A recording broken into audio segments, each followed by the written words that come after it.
15 ans après la mort de Krishnamurti, sa pensée demeure une référence dès lors qu'on parle de spiritualité et de méditation.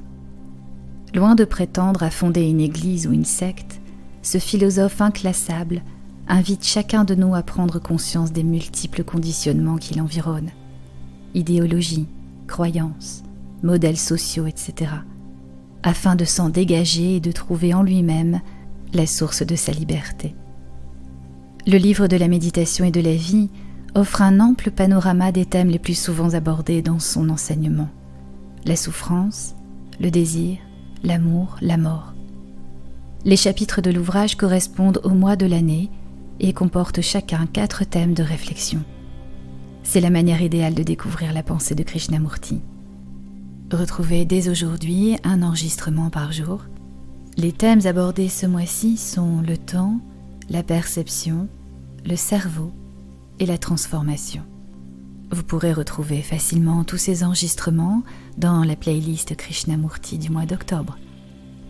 Bonne écoute.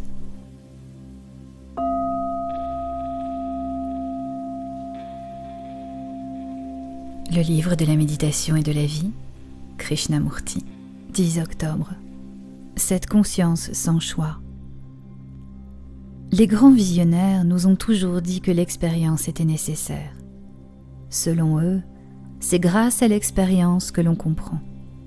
Mais seul l'esprit qui est innocent, qui n'est pas obscurci par l'expérience, mais qui est totalement délivré du passé, seul cet esprit-là peut percevoir ce qu'est la réalité. Si vous voyez cette vérité, si vous la percevez, ne serait-ce que l'espace d'une fraction de seconde, vous saurez ce qu'est la formidable clarté de l'esprit innocent, ce qui suppose la disparition de tout ce qui est incrusté dans notre mémoire, et donc l'abandon du passé.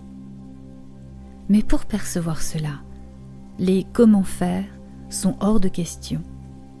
Votre esprit ne doit pas se laisser distraire par des comment, par des désirs de réponse, car un tel esprit n'est pas un esprit attentif. Comme je l'ai dit précédemment au cours de cette causerie, au commencement est la fin. Au commencement est, en germe, la fin de ce que nous appelons la souffrance. C'est dans la souffrance elle-même, non dans la fuite devant elle, que se réalise la fin de toute souffrance. S'écarter de la souffrance n'est rien d'autre que vouloir trouver une réponse, une conclusion, une échappatoire. Mais la souffrance continue.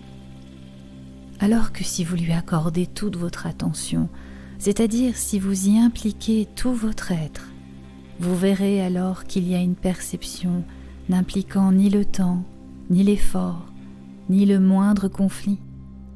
C'est cette perception immédiate, cette conscience sans choix, qui met fin à la souffrance.